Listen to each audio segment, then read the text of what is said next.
Hello বন্ধুরা, কেমন আছেন সবাই? বোনাস পেতে কার না ভালো লাগে? সবারই ভালো লাগে। কানাডা গভর্নমেন্ট আপনাদেরকে একটা বিশেষ বোনাস পিআর এর সুযোগ দিচ্ছে। অর্থাৎ রেগুলার যে অ্যানুয়াল কোটা কানাডা গভর্নমেন্টের ৩,৮০,০০০ ইমিগ্র্যান্ট ভিসা ইস্যু করার, তার বাইরে আরও ২০,০০০ বিশেষ পদ্ধতিতে বা বিশেষ প্রজেক্টের মাধ্যমে তারা পার্মানেন্ট রেসিডেন্ট ভিসা ইস্যু করবে। তো এই বিষয়টি নিয়ে শুরুর দিকে একটা কনফিউশন ছিল। আমি আরও ক্লিয়ার করি। টিআর টু পিআর এর নাম শুনেছেন নিশ্চয়ই আপনারা। টিআর টু পিআর এ ৩৩,০০০ ব্যক্তিদেরকে এখানে ইমিগ্র্যান্ট ভিসা ইস্যু করার কথা ছিল ২০২৬ এবং ২৭ সাল মিলে। তো কোন বছরে কত, অনেকেই দুটাকে ভাগ করেছেন ১৭,৫০০ করে বা ১৬,৫০০ করে। তো গভর্নমেন্ট রিসেন্টলি এটা ক্লিয়ার করেছেন মে মাসের ৪ তারিখে যে ২০২৬ সালে ২০,০০০ ইমিগ্র্যান্ট ভিসা ইস্যু করা হবে পিআর টু টিআর ক্যাটাগরিতে। এবং এখানে কানাডা গভর্নমেন্ট আরও ঘোষণা দিয়েছিল যে তারা এখানে যেগুলো মেজর সিটি সেগুলোর বাহিরে যারা আছে অবস্থান করতেছে, যাদের অ্যাড্রেস, অবস্থানকাল, যাদের job station out of major metropolitan অর্থাৎ সেন্সাস মেট্রোপলিটন এরিয়ার বাইরে রুরাল এলাকাগুলিতে যারা আছে, তাদেরকে এই সুযোগগুলো তারা দিবে প্রায়োরিটি বেসিসে এবং সবাইকে দিবে। তো এখানে এই বছরে যেহেতু ২০,০০০ ইমিগ্র্যান্ট ভিসা ইস্যু হচ্ছে স্পেশাল ক্যাটাগরিতে রুরাল এলাকাতে যারা আছে তাদের জন্যই। এখন যারা এই আলোচনাগুলো শুনছেন ২০২৬ সালে, তাদের যদি সুযোগ থাকে ২৭ সালে রুরাল এলাকাতে মুভ করার, তাহলে আমি পরামর্শ দেবো সেটা করতে পারেন। সেটা ওয়াইজ হলেও হতে পারে। ১৩,০০০ ইমিগ্র্যান্ট ভিসা ইস্যু হবে পিআর টু টিআরে ২০২৭ সালে। এবছরে ২০,০০০, আগামী বছরে ১৩,০০০, এই মিলে ৩৩,০০০। তো যেহেতু রুরাল এলাকাগুলোকে তারা এখানে ফোকাস দিচ্ছে, সুতরাং আপনারা যদি ওয়ার্ক স্টেশনটা রুরাল এলাকাতে নিতে পারেন এবং সেই সাথে অবশ্যই আপনাকে পিআর প্রোগ্রামে এলিজিবল হতে হবে, পিআর প্রোগ্রামে প্রোফাইল করার মতো এলিজিবিলিটি থাকতে হবে, তাহলেই এই সুযোগগুলো আপনারা পাবেন।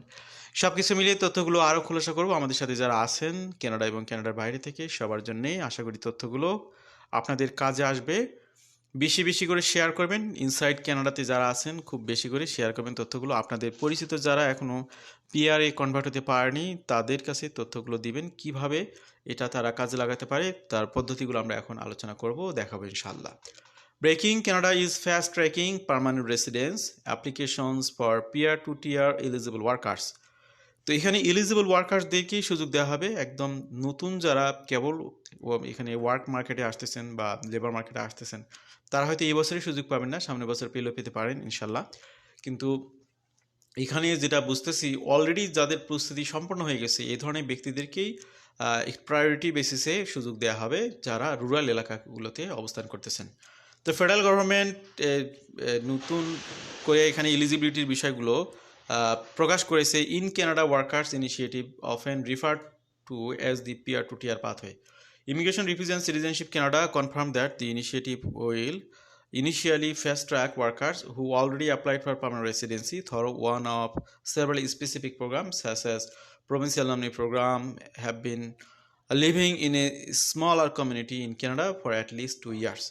এখানে ভালো করে কন্ডিশনগুলো খেয়াল করুন। যারা স্মলার কমিউনিটিগুলোতে ২ বছর ধরে বসবাস করতেছে, যারা অলরেডি বিভিন্ন পিআর প্রোগ্রামে অ্যাপ্লিকেশন করে রেখেছে কিন্তু পিআর কনভার্ট হতে পারেনি, তাদের মধ্যেই বাছাই করে দ্রুত তাদেরকে পিআরের সুযোগ করে দিবে এই প্রোগ্রামের অধীনে। তো একটু আগে আমি যেটা বললাম যে নতুন করে আপনি যদি কমিউনিটিগুলোতে লোকেশন নেন, আবাসন নেন, তাহলে সেটা কিন্তু কার্যকরী হচ্ছে না। সেই কথাটা এখানে ক্লিয়ার যে তারা কমপক্ষে ২ বছরের আবাস স্থল দেখতে চাচ্ছে, সেগুলোতে প্রুফ হিসাবে সেটা দিতে হবে। যদি আপনি সেটা দিতে পারেন তাহলে আপনি সেটা করতে পারেন।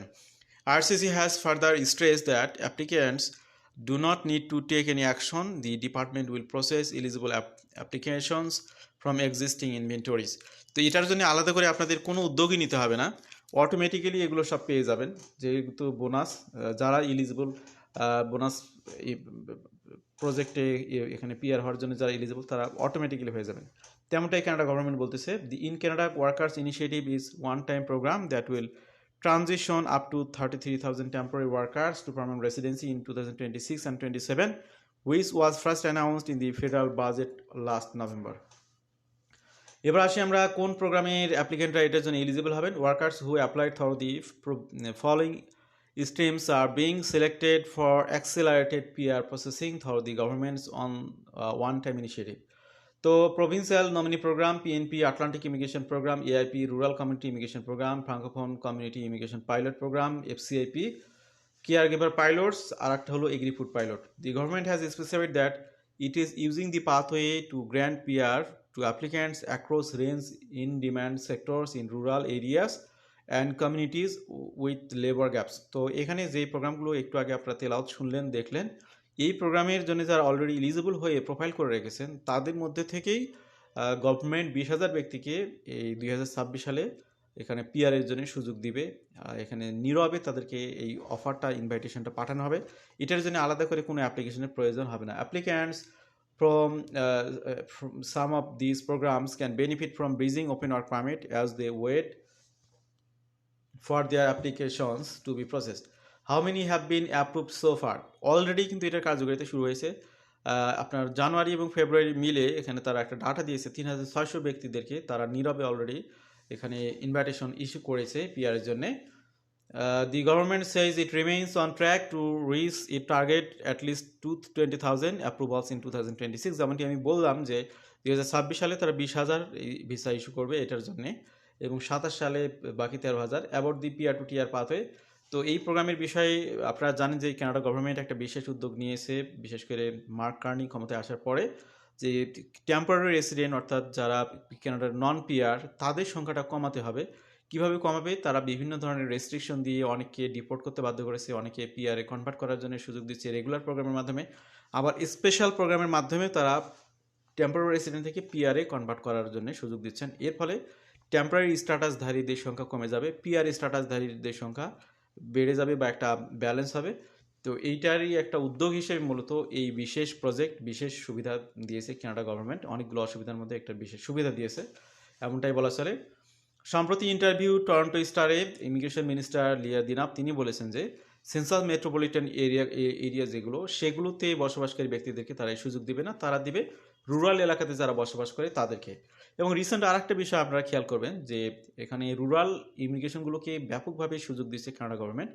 ওয়ার্ক পারমিটে আপনারা জানেন যে ওয়ার্ক পারমিট রিনিউ করাটা অনেক টাফ, বিশেষ করে লো ওয়েজেস ক্যাটাগরির যে সমস্ত জব সেগুলো সেন্সাস মেট্রোপলিটন এলাকাতে যদি আনএমপ্লয়মেন্ট রেট 6%-এর উপরে হয় সেখানে তারা এলএমআই প্রসেস করতেছেন না, তার মানে ওই এলাকাতে থেকে জব নতুন করে পাওয়ার পসিবিলিটি খুব কম। সেক্ষেত্রে তারা একটা বিষয় সহজ করেছে, সেন্সাস মেট্রোপলিটন এলাকার বাইরে যে সমস্ত রুরাল এলাকা আছে সেগুলোতে আবার কোনো রেস্ট্রিকশন নাই। ইভেন ফরেন ওয়ার্কারদেরকে হায়ার করার জন্য যারা কানাডার এমপ্লয়ার তাদেরকে আবার বিশেষ প্রণোদনা দিচ্ছে বা সুযোগ দিচ্ছে। নতুন নিয়ম অনুযায়ী কানাডার এমপ্লয়ার যারা তারা কিন্তু 10%-এর বেশি ফরেনারকে হায়ার করতে পারে না। সেক্ষেত্রে রুরাল এলাকাতে তাদেরকে 15% পর্যন্ত হায়ার করার সুযোগ দিচ্ছে কানাডা গভর্নমেন্ট। তো এই কারণেই আজকের আলোচনাগুলো যারা শুনছেন, পড়াশোনা হয়তো আপনি কোনো সেন্সাস মেট্রোপলিটন এলাকাতে করলেন বা আপনার স্কোরিং ক্যাপাসিটি যদি অনেক ভালো থাকে আপনি তাহলে একটা ভালো পজিশনে থেকে ফাইট করুন। কিন্তু আপনি যদি মিডিল অবস্থায় থাকেন বা আপনার মনে হয় যে সিআরএস স্কোর কম, তাহলে আপনার রিলোকেশনটা আপনি নিয়ে নিতে পারেন, যে আপনি রুরাল এলাকাগুলোতে অবস্থান করলে সেখানে আপনার জব রিনিউ করতে সুবিধা হবে, পিআরের জন্যই সুবিধা হবে, কমিউনিটি প্রোগ্রামগুলো সেখানে রয়েছে। তো আজকের আলোচনা থেকে আশা করি একটা ক্লিয়ার মেসেজ আপনারা পেলেন যে গভর্নমেন্ট কোন দিকে হাঁটতেছে, কোন বিষয়গুলোকে প্রায়োরিটি দিচ্ছে। আমাদের আলোচনায় আশা করি উঠে এসেছে, অনেকে এই বিষয়গুলো থেকে জেনে উপকৃত হবেন এমনটাই আমরা বিশ্বাস করি। আমাদের সাথে থাকার জন্য আবারও ধন্যবাদ, কৃতজ্ঞতা। ভালো থাকবেন সবাই। আল্লাহ হাফিজ। সালামু আলাইকুম।